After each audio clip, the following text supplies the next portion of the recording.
bénisse tous. Amen. C'est avec joie que je salue chaque frère et chaque soeur dans le nom précieux de Jésus-Christ. Amen. Je salue notre frère Jean-Claude, serviteur de Dieu. Et je salue notre soeur Marie-Laure qui est de nouveau parmi nous, provenant de Kinshasa. Dieu l'a béni dans le voyage, que Dieu soit loué. Amen. Par la grâce de Dieu. Et je salue aussi notre soeur Tina, oui, qui est venue nous voir aujourd'hui. Je lui avais parlé justement si nous pouvions encore être ensemble dans la maison de Dieu. Que Dieu te bénisse, soeur Tina. Amen. Que Dieu te bénisse. Nous aurons aujourd'hui la grâce de Dieu pour terminer le message, l'influence des nôtres. Je vous invite à vous lever. Nous lirons aujourd'hui dans l'évangile selon Luc, chapitre 1, versets 68 à 77. Luc, chapitre 1, verset 68 jusqu'à 77, j'ai lu la parole de Dieu. Béni soit le Seigneur, le Dieu d'Israël, de ce qu'il a visité et racheté son peuple, et nous a suscité un puissant sauveur dans la maison de David, son serviteur, comme il l'avait annoncé par la bouche de ses saints prophètes des temps anciens. Un sauveur qui nous délivre de nos ennemis et de la main de tous ceux qui nous haïssent. C'est ainsi qu'il manifeste sa miséricorde envers nos pères et se souvient de sa sainte alliance, selon le serment par lequel il avait juré à Abraham, notre père, de nous permettre, après que nous serions délivrés de la main de nos ennemis, de le servir sans crainte, en marchant devant lui, dans la sainteté et dans la justice tous les jours de notre vie. Et toi, petit enfant, tu seras appelé prophète du Très-Haut, car tu marcheras devant la face du Seigneur pour préparer ses voies, afin de donner à son peuple la connaissance du salut par le pardon de ses péchés. Amen. Amen. Que Dieu ajoute ses bénédictions à la lecture de sa parole. Amen. Amen. Asseyez-vous, je vous en prie.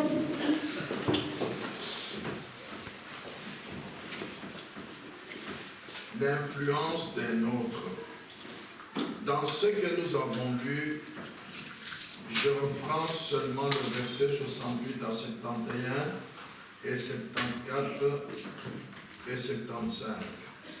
Luc 1, 68 à 61. Béni soit le Seigneur, le Dieu d'Israël, de ce qu'il a visité et racheté son peuple, et nous a suscité un puissant sauveur dans la maison de David, son serviteur, comme il l'avait annoncé par la bouche de ses saints prophètes des temps anciens. Un sauveur qui nous délivre de nos ennemis et de la main de tous ceux qui nous haïssent. Il nous a suscité un puissant sauveur. Peu importe combien vous êtes liés, combien vous êtes esclaves de Satan, notre Sauveur Jésus-Christ est puissant pour te délier, puissant pour te délivrer, à moins que tu croies en lui. Amen. Amen. Ah. Et qui nous délivre de nous permettre, après que nous serons délivrés de la main de nos ennemis, de le servir sans crainte. La preuve que tu es sauvé, mon frère, ma soeur, c'est que maintenant, tu sers le Seigneur. Ah, nous verrons juste à la fin de la prédication d'aujourd'hui comment chacun de nous est appelé à servir le Seigneur. Même les sœurs. Vous voyez? Mais nous allons le voir. De le servir sans crainte, écoutez 75, en marchant devant lui dans la sainteté.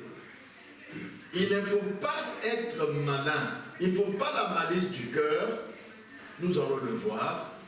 Il faut savoir, selon la Bible, qu'est-ce que c'est que quand quelqu'un est sauvé, il marche dans la sainteté et dans la justice tous les jours de sa vie. Tous les jours. Un croyant, quelqu'un qui est sauvé, homme ou femme, ce n'est pas quelqu'un qui, aujourd'hui, il paraît avoir une vie simple, demain, il chute, après-demain, il tape quelqu'un, après-demain, il vole. Non, non, non, non, non. Ça, ce n'est pas le salut. Ça, c'est le salut fabriqué dans votre tête. Le salut qui vient du puissant Sauveur Jésus-Christ. Quand tu l'as, tu marches dans la sainteté tous les jours de ta vie. Pas une partie de ta vie, mais tous les jours. Amen. Amen. Ah. Maintenant, écoutez le verset 77. Afin de donner à son peuple. Vous savez ce que c'est que le peuple de Dieu. Nous sommes l'assemblée de Dieu. Mais le peuple de Dieu aujourd'hui, il y en a qui sont dans les bars, il y a des femmes qui sont dans la prostitution, il y en a qui sont des bandits, parce que le peuple de Dieu est prédestiné. Quelqu'un n'est pas peuple de Dieu parce qu'il est venu à l'église, non. Il est prédestiné, il est né étant dans le peuple de Dieu. Et c'est Dieu seul qui l'a prédestiné à être parmi le peuple de Dieu, qui va l'appeler. Après l'avoir appelé, il va le justifier. C'est Dieu qui le fait, pas l'Église. Après l'avoir justifié, il va le sanctifier. Après l'avoir sanctifié, il va le glorifier. Nous avons vu dernièrement que c'est Dieu seul qui conduit son Église à la perfection. Ainsi, si vous avez l'habitude de vous moquer des gens qui sont dans les bars, qui vont dans les boîtes de nuit, ou des femmes prostituées, vous allez vous moquer de quelqu'un qui est parmi le peuple de Dieu prédestiné. En ce moment-là, vous avez transgressé la parole de Dieu. La parole de Dieu, il a dit, aimez-vous les uns les autres comme je vous ai aimé. Aimez même vos ennemis. Vous voyez, nous allons revenir d'ailleurs sur le peuple de Dieu. Mais ici, je m'intéresse à ce que la Bible dit, afin de donner à son peuple la connaissance du salut par le pardon de ses péchés. Nous ne pouvons pas dire je suis sauvé, mais sans avoir la connaissance du salut, la connaissance de la voie du salut. Non. Vous voyez, lorsque nous savons, par la grâce de Dieu, comment le péché a commencé au jardin d'Éden, comment l'ennemi est parvenu à faire tomber Ève dans le péché, nous saurons comment notre Sauveur nous délivre aujourd'hui de la main de nos ennemis. Écoutez ceci. C'est par là que nous allons commencer. Ce qui est arrivé au commencement, c'est ce qui arrive même jusqu'aujourd'hui. Nous lisons ceci. Dans le message, Dieu amène son peuple à la perfection, au paragraphe 16. Dieu s'est donc manifesté, c'était dans son Fils Jésus-Christ. Il est donc venu par une naissance virginale. Il a été conçu par une vierge qui était couverte par l'ombre du Saint-Esprit. Pour avoir la grossesse de Jésus, Marie n'a pas eu de relation avec un homme. Non. C'est par étant couverte par l'ombre du Saint-Esprit que Marie a été enceinte. Donc la naissance de Jésus est différente de notre Jésus. Nous tous qui sommes ici, tous les hommes que vous voyez dans ce monde, ils sont venus au monde par l'union d'un papa et d'une maman. Vous voyez? Et ce n'est jamais Dieu qui leur a dit de faire ça. Dieu n'a pas montré à l'homme cela. C'est Satan qui a montré cela à Ève. C'est pourquoi nous devons naître de nouveau. Par cette naissance qui est mauvaise, c'est pourquoi nous sommes conçus dans l'iniquité. dans le péché, dans l'iniquité, Dieu ne connaît pas cette sorte de naissance. Pour entrer dans le royaume des cieux, vous devez naître de nouveau. Vous devez participer à une deuxième naissance. Amen. Amen. Alors, lui-même est descendu dans une cellule de sang et s'est enveloppé dans le sang. La cellule de sang, le germe de vie de Dieu lui-même, enveloppé dans une cellule de sang qui a engendré le Fils Jésus-Christ. Eh bien, ce qu'il a fait, c'est pour vous parfaire et vous ramener à la communion. Ah! La chance que beaucoup de frères et beaucoup de sœurs ne voient pas, Jésus ne nous a pas rachetés pour ne plus voler, pour ne plus commettre adultère, pour ne plus tuer. Non! Ça, c'est le chemin qui nous montre comment aller au salut, qui nous donne la connaissance du salut. Amen. Amen. Mais la chose que Dieu veut parfaire avec ses enfants, c'est la communion qui a été brisée à cause du péché par Ève. C'est la communion. La Bible est claire, elle dit que l'homme n'a pas péché. C'est la femme qui, après avoir été séduite, a transgressé la parole de Dieu. Vous voyez, Adam a perdu la communion qu'il avait avec Dieu à cause du péché d'Ève. Ainsi, je vous le dis plusieurs jours maintenant, réveillez-vous frères et sœurs, la chose que Dieu a voulu parfaire, c'est la communion avec ses enfants. Alors, si vous venez à l'assemblée, vous dites, mais je ne vais plus au bar, je ne vole plus, je ne commets plus adultère, mais tu n'as pas de communion avec Dieu, tu as échoué. Ce n'est pas ça le plan de salut de Dieu. Le plan de salut de Dieu, c'est parfaire la communion avec ses enfants. Amen. Amen. Et nous allons encore le voir pendant cette prédication.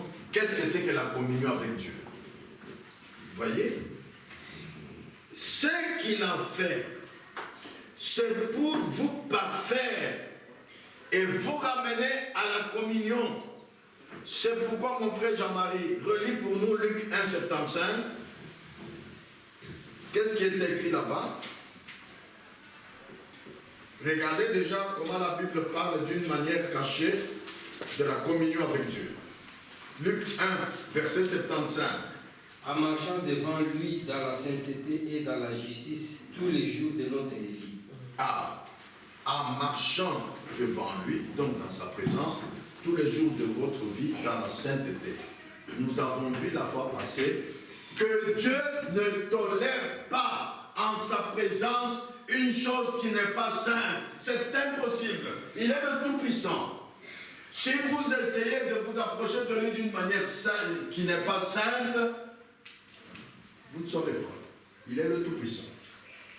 Pour vous approcher de Dieu, vous devez être dans la sainteté.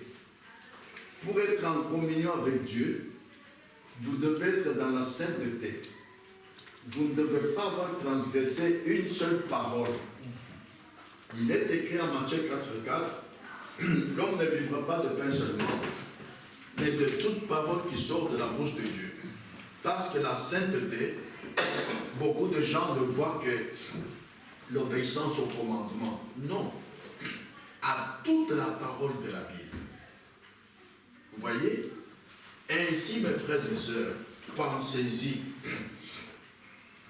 Dieu nous a appelés pour vivre toute la parole qui est écrite dans la Bible, toute la parole qui vous a été prêchée.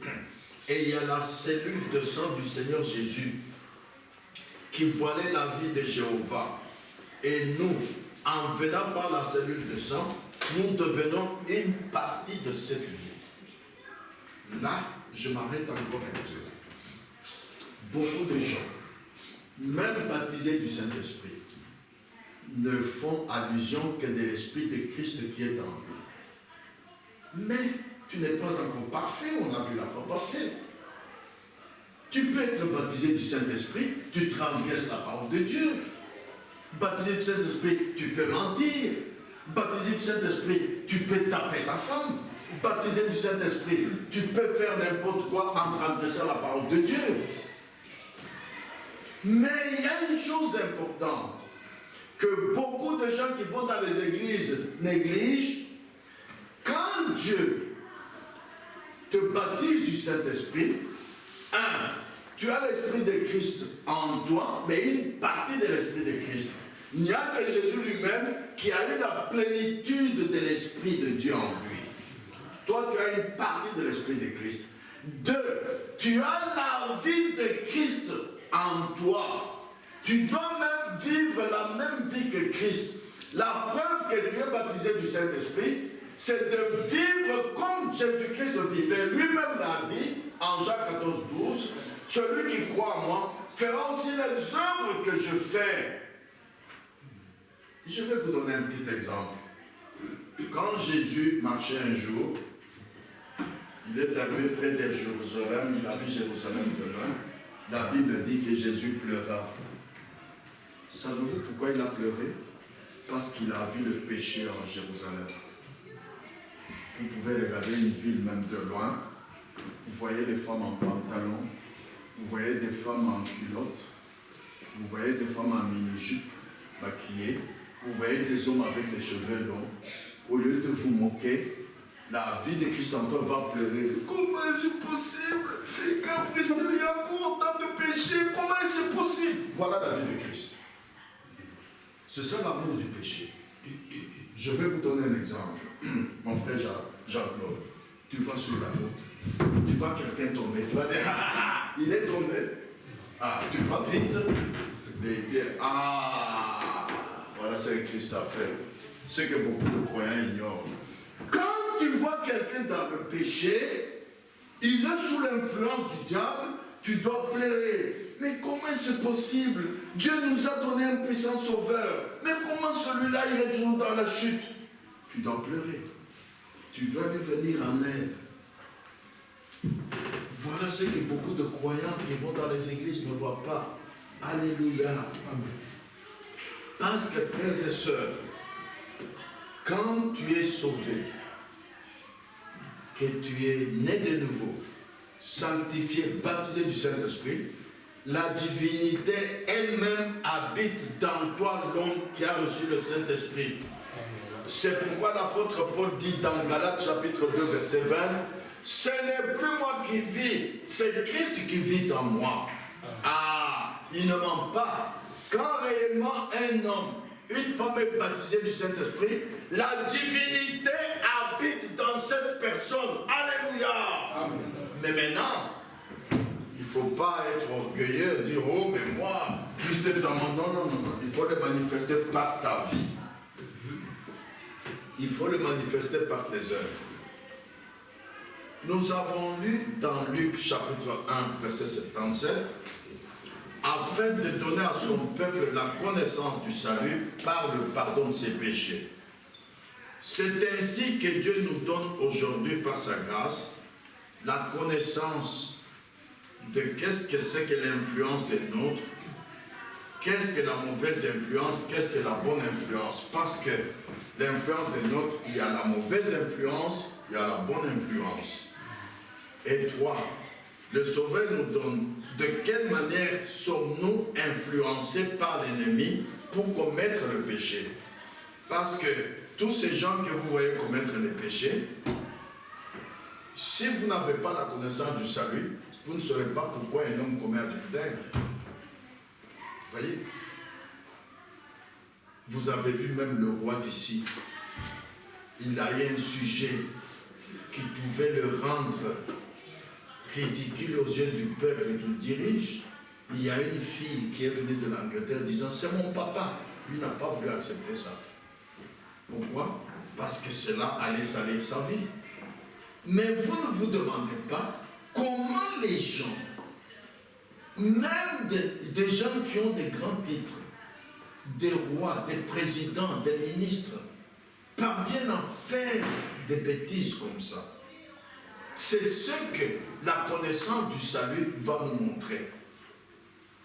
Et cela nous montre quel est le piège de l'ennemi. qui a été fait à Ève au commencement, qui amène tout homme à tomber dans le péché. Alors,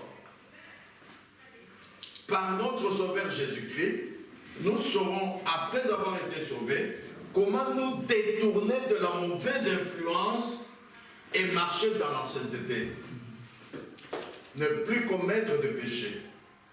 En effet, nous lisons dans 1 Timothée, chapitre 5, versets 24 et 25. 1 Timothée, chapitre 5, versets 24 et 25. Je lis. Les péchés de certains hommes sont manifestes, même avant qu'on les juge, tandis que chez d'autres, ils ne se découvrent que dans la suite. De même, les bonnes œuvres sont manifestes, et celles qui ne le sont pas ne peuvent rester cachées. Amen. Amen. Vos péchés peuvent être manifestes ou non manifestes. Comme dans Matthieu 5, 28, c'est un péché qui ne se manifeste pas aux yeux des humains. Jésus a dit, si tu regardes une femme pour la convoiter, tu commets adultère dans ton cœur. En ce moment-là, il n'y a que Dieu qui voit ton péché. Même la femme que tu convoites ne le saura jamais. Tu peux la convoiter même pendant un an. Tu la vois, tu vois chez toi, tu ne penses qu'à elle dans ton cœur.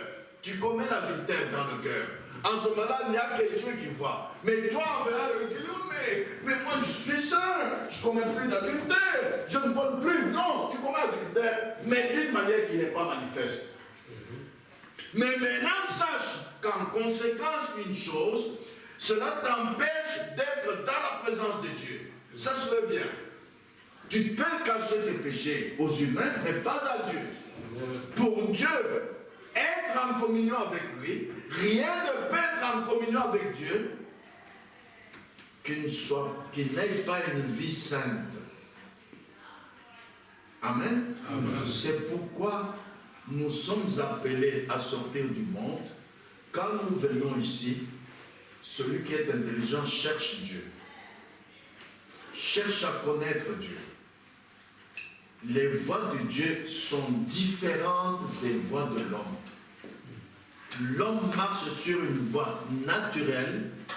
Toutes les voies de Dieu sont surnaturelles, inconnues par l'homme. Il te faut le puissant Sauveur Jésus-Christ pour t'emmener après le salut sur la voie de Dieu. Amen. Amen. Au commencement, au jardin d'Éden, voici comment Ève avait suivi la mauvaise influence et elle a transgressé la parole de Dieu et l'a péché. En effet, la Bible dit, en 1 Timothée chapitre 2, verset 14. 1 Timothée chapitre 2, verset 14. Je lis. Ce n'est pas Adam qui a été séduit, c'est la femme qui, séduite, s'est rendue coupable de transgression. Amen. Amen. La femme a été séduite. Elle-même a reconnu ça devant Dieu. Comme tout celui qui est peuple de Dieu, celui qui vient de Dieu, ne va jamais devant Dieu cacher son péché. Ève, en Genèse 3, 13, quand Dieu a dit à la femme, pourquoi tu fais cela? La femme répondit, le serpent m'a séduite. En d'autres termes, la femme a confessé son péché, elle n'a pas caché. Honte à toi mon frère, honte à toi ma soeur, quand tu viens dans l'église et tu caches à Dieu ton péché. Dieu connaît tout, il te connaît même avant que tu sois né, il te connaît avant qu'il ait créé le monde. Mais comment tu peux venir dans l'église et cacher ton péché à Dieu? Même s'il n'est pas manifeste, quand on prie, confesse-la à Dieu. Amen. Mais maintenant, la femme séduite, la séduction c'est quoi? Pour cela, je vous invite, vous qui avez des dictionnaires chez vous à la maison, allez lire séduction. Même l'homme naturel connaît ce que c'est que la séduction parce que ça bat son plein dans le monde. Moi, j'ai lu dans les dictionnaires, séduction, c'est action faite de séduire, d'attirer par un charme irrésistible. Ah! Écoutez bien cela, mon frère. Personne ne peut résister à la séduction du diable. C'est un charme auquel vous ne pouvez pas résister. Vous voyez? Exemple, le pouvoir de séduction de l'argent. Vous savez que même les femmes mariées tombent dans l'adultère. Elle peut refuser à un homme qui le suit depuis 5-6 mois, mais le jour qui lui dit, bon, voilà, c'est 1000 $, c'est pour toi, c'est 1000 €, c'est pour toi. Ah, à ce moment-là, c'est pas si elle va tenir. Hein. L'argent a un pouvoir de séduction. On peut avoir une femme pleine de séduction. Et Dieu retire toutes ces filles qu'il a appelées d'être une femme pleine de séduction. Vous voyez? Écoutez dans la semence du serpent, au paragraphe 215, ce que le prophète de notre temps dit. Si vous saviez ce qui arrive à une femme pleine de séduction, vous ne le ferez plus, ma soeur. Vous pouvez mettre 40 débits d'alcool dans cette ville et mettre 3 prostituées seulement, des belles femmes qui se tortillent en se promenant dans la rue. Même rien que par ta marche, tu peux séduire les hommes, ma soeur. Amen. Amen. Ah, il y a l'habillement, la manière que tu fais ta figure, le maquillage, vernis à ongles et tout ça, c'est pour séduire. Et ma soeur, si tu savais la conséquence de ça,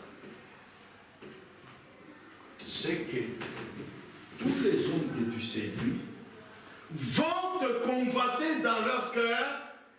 Et Jésus dit, ils commettent adultère avec toi dans leur cœur. Mais un adultère, il n'y en a jamais un. Au tribunal ici, tu as déjà vu quelqu'un qui a commis adultère, il est seul. Non, non, non, non. Il est toujours avec la femme avec laquelle il a commis adultère. Alors, ma soeur, écoutez bien ce que Dieu nous donne dans la connaissance du salut aujourd'hui. Si tu as séduit un homme par ta faute, il y a beaucoup de sœurs qui vont s'étonner au jour du jugement. Tu as commis adultère. Ah non, moi non, je suis parti d'ailleurs au mariage vierge, même mon mari connaît. Ça, je vais en parler à la fin. Mais pour Dieu, tu as commis adultère. Et ce sera trop tard en ce moment-là de réparer. Voilà pourquoi une véritable fille de Dieu ne va jamais s'habiller d'une manière indécente. Non. Parce que tu vas tirer aux gens à te convoiter. Mais quand tu vas me dire, j'ai déjà eu dans des endroits où j'ai prêché, mais frère, si je suis belle de figure et que je... Ah, là, c'est Dieu qui va te protéger. Rappelez-vous Sarah. Elle était belle de figure, Abimelech l'a convoité, il a fait prendre comme il était le chef du pays. Et quand il a voulu commettre adultère avec, Dieu lui a donné sommeil. Sarah était là au lit, déjà fait sa toilette de femme et tout, attendant que la bêtise soit faite. Alors maintenant, c'était sommeil, il ne pouvait même plus s'approcher de la femme. Et dans le sommeil, il voit un songe. Ne touche pas cette femme, c'est une femme mariée. Tu la touches, je vais te tuer. Il répond, mais Seigneur, l'homme avec lequel elle était m'a dit que c'est sa soeur. Je te dis que c'est pour même couvrir le mensonge, c'est que moi je viens t'aider à ne pas être frappé par la mort. Tu la laisses. C'est Dieu qui a aidé Sarah à ne pas commettre l'adultère. Parce que la beauté de la figure, c'est Dieu qui le lui avait donné. Comme c'est cela qui a attiré Abimelech, Dieu est venu en aide.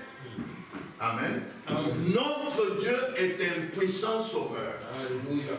Ce qui est impossible à l'homme est toujours possible à Dieu. C'est pourquoi, frères et sœurs, nous qui avons été appelés en ce temps de la fin, nous devons croire tout ce que nous entendons nous être prêchés. Amen. Amen. Mais comment Satan, le serpent ancien, a-t-il séduit Ève? C'est ce que nous allons voir maintenant. Le serpent a influencé Ève par quoi? Par ce que Ève entendait de la part du serpent et par ce que Ève voyait le serpent lui montrer. Ève a commis une erreur. Je vous l'ai dit, ma soeur, que tu sois célibataire, que tu sois marié, attention aux hommes. Quand un homme qui ne te connaît pas va te dire pardon, excusez-moi, je ne peux pas, je suis pressé. Ne parlez jamais à un homme que tu ne connais pas. Voilà l'erreur d'Ève. Amen. Et de deux, ne parlez pas à un incroyant qui n'est pas conduit par le Saint-Esprit. Parce que durant les 7 messages envoyés au 7 âges de l'Église, à la fin de chaque message, la parole de Dieu est claire. Que celui qui a des oreilles entende ce que l'Esprit dit aux églises. Sœur, même ici, un frère qui te parle tous les jours, discernez s'il est spirituel ou pas. Sinon, dis-lui non, pardon, excusez-moi, je ne peux pas. L'erreur qu'Ève a commise, c'est d'être loin de son mari Adam et de parler à un inconnu. Alors cet inconnu a placé dans ses oreilles des paroles qui attirent, des paroles séduisantes. Vous savez, vous sœurs, si un homme te dit, oh, tu es très belle, hein? Tu sais, mais d'où viens-tu, toi? Mais depuis que j'ai vu les femmes, même dans le train ou dans l'avion, dans ce moment-là, tu vois, un homme quand il dit que tu es très belle, ce sont des paroles qui attirent. Sont des paroles séduisantes. Vous voyez, on ne sait pas qu'est-ce qu'il y a eu comme conversation entre le serpent et Ève, mais nous savons que le serpent lui a beau demander, en Genèse 3, versets 4 et 5, nous lisons,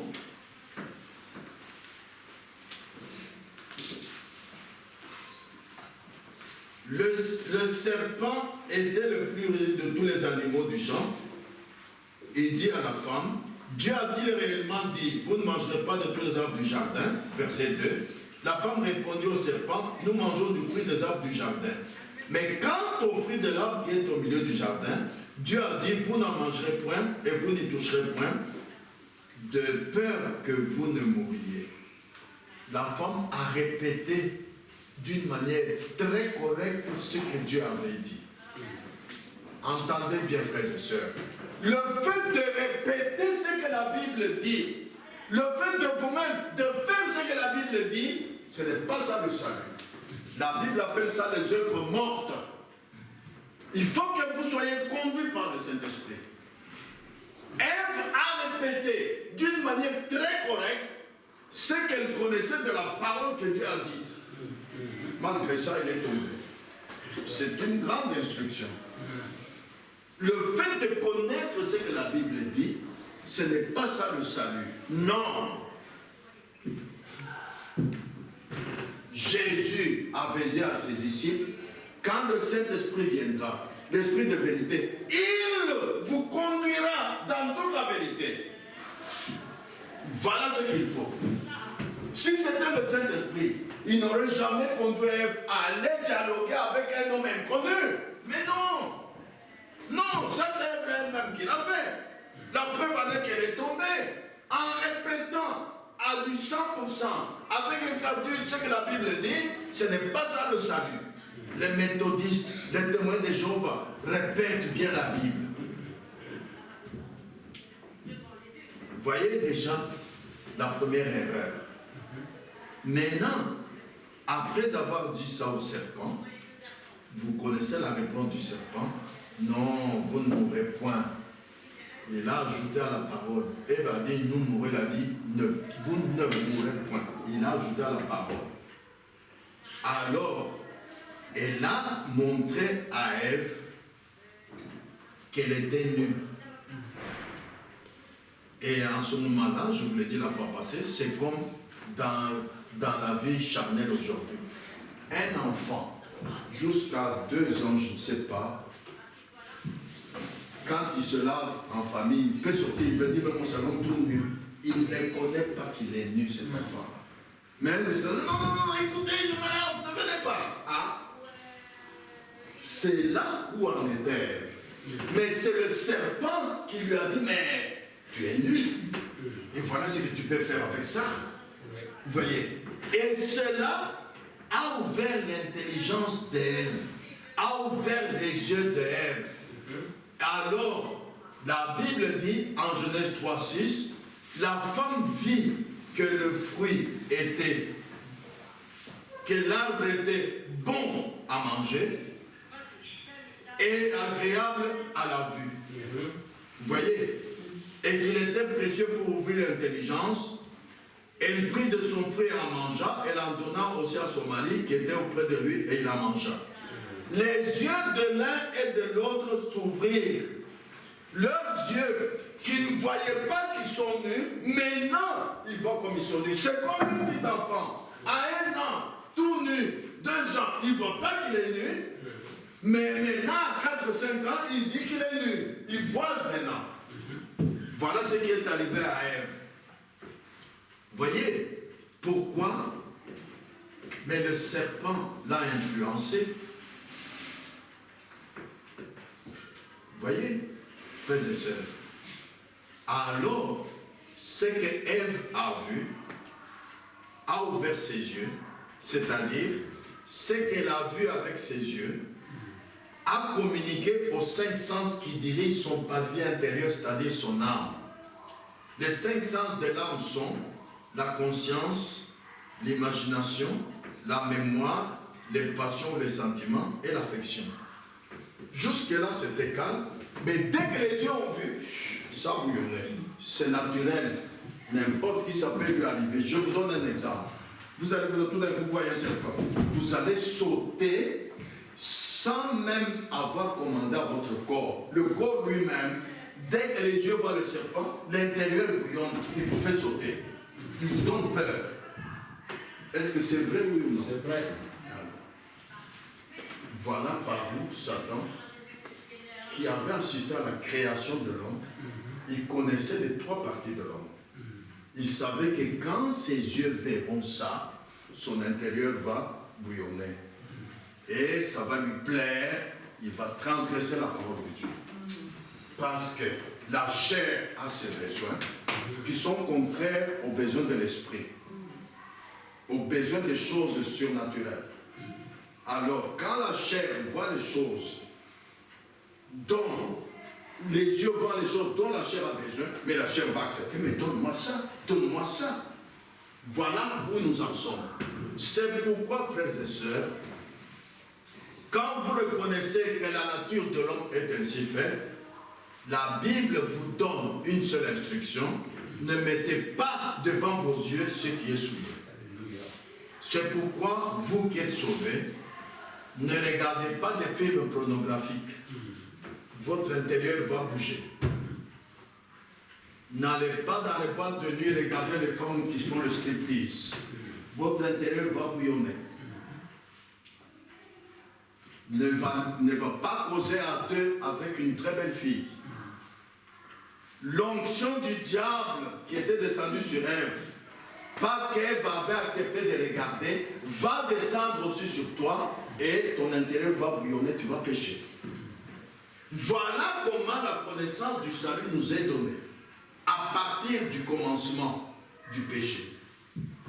Ainsi, nous qui sommes sauvés, nous n'ignorons pas quel est le piège que l'ennemi Satan utilise pour faire tomber l'homme.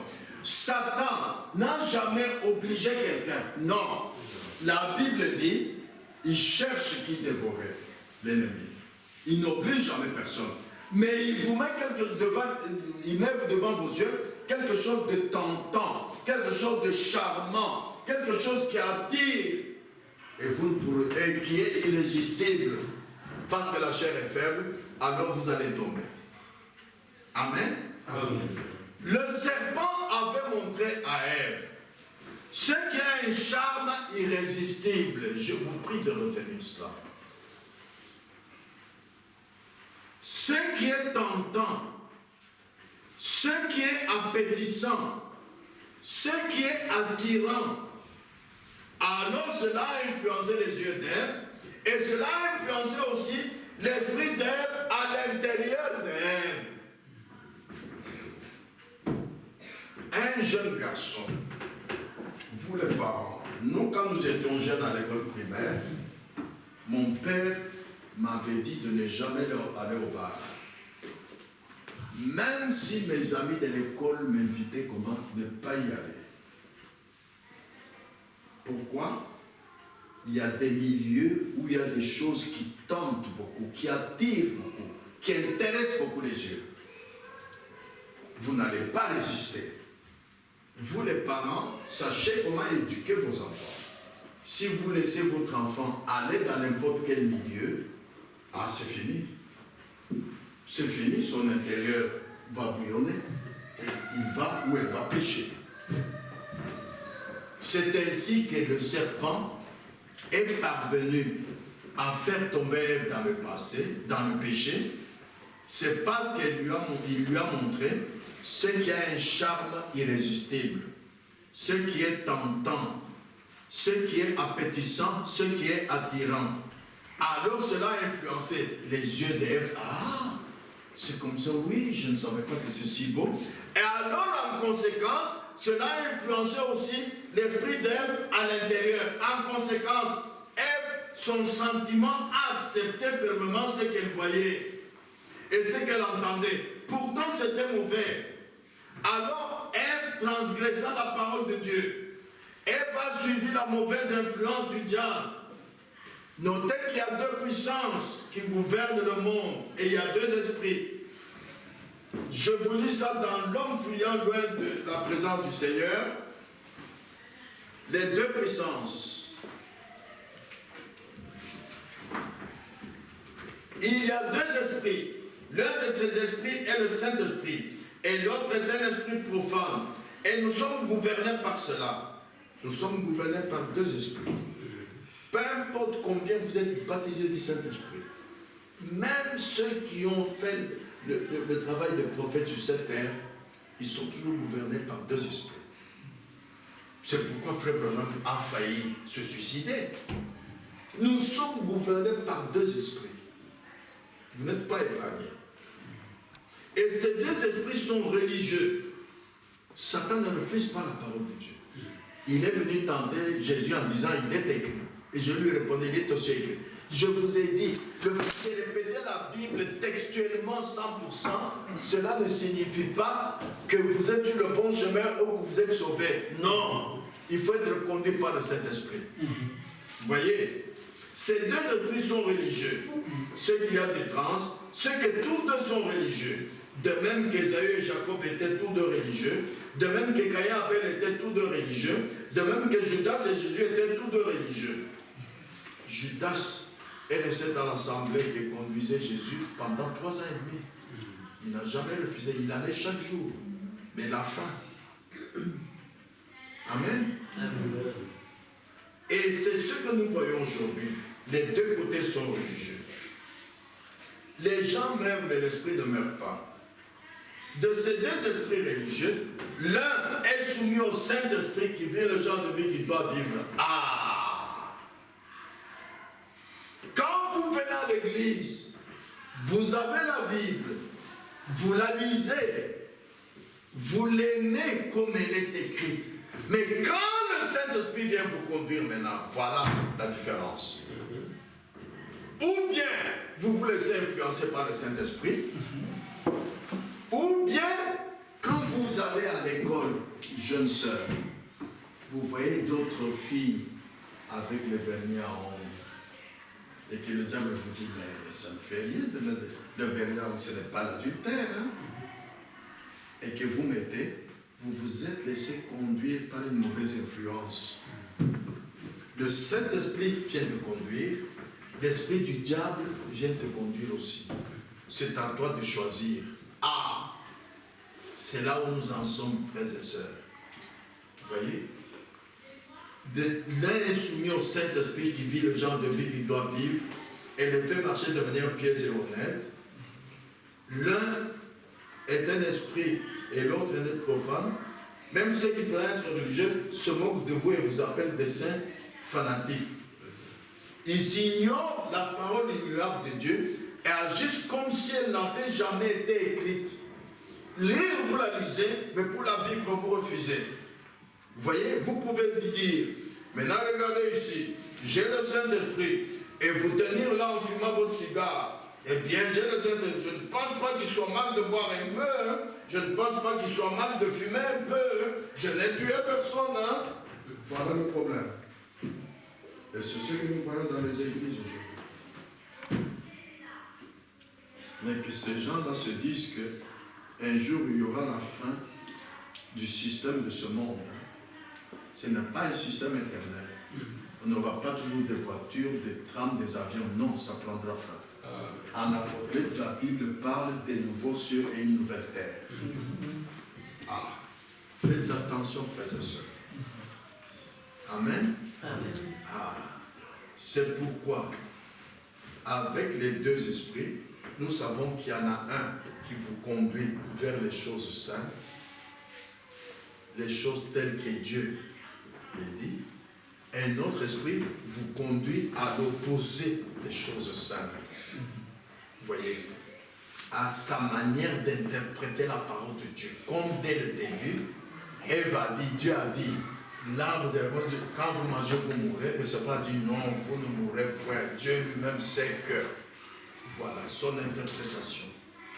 Frères et sœurs, le pécheur, celui qui pêche, est influencé par un esprit, parce que lui-même a un esprit.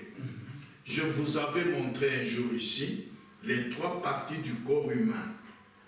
Le corps, l'âme et l'esprit. Le corps a 5 parties, l'âme a 5 parties. Vous voyez, vous ignorez comment fonctionnent ces 5 parties et comment fonctionne